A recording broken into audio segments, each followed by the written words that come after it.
The Old Testament saints were born again in their spirit and glorified in body at the same time when they rose from the dead with Jesus.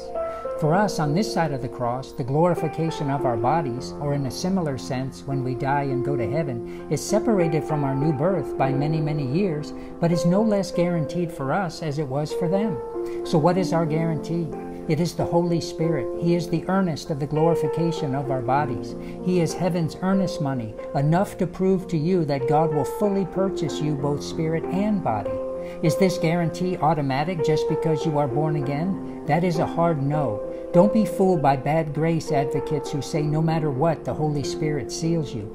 If you are born again and keep a mostly clean conscience, you will make heaven. But to give yourself a guarantee against that day, pray much in tongues, which allows the Holy Spirit to pray out in front of you concerning any obstacle in the way of you making heaven.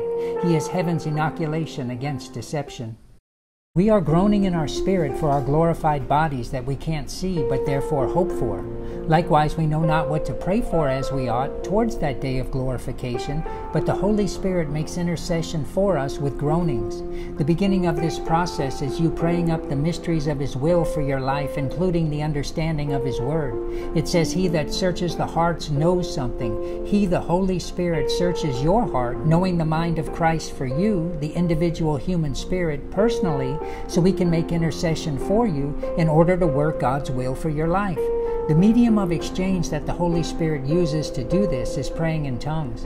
As you search God's heart by your new nature, your capacity to know Him, He searches your heart, reconciling everything in your life to His will, no matter the obstacle in front of you. He will empower you concerning what is stopping you and bring to you everything needed in your life, even your exact calling and all the gifts of the Spirit that qualify that calling.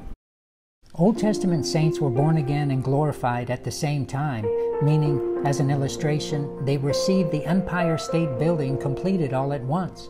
Whereas you and I, in between the two events of the new birth and the glorification of our bodies, need to, by and through the Holy Spirit, through tongues, build out this building line upon line, floor after floor, filling out offices and equippings and everything needed personally on each floor before we move on to the next, including how we come together as a local body to do what God has called each of us to do.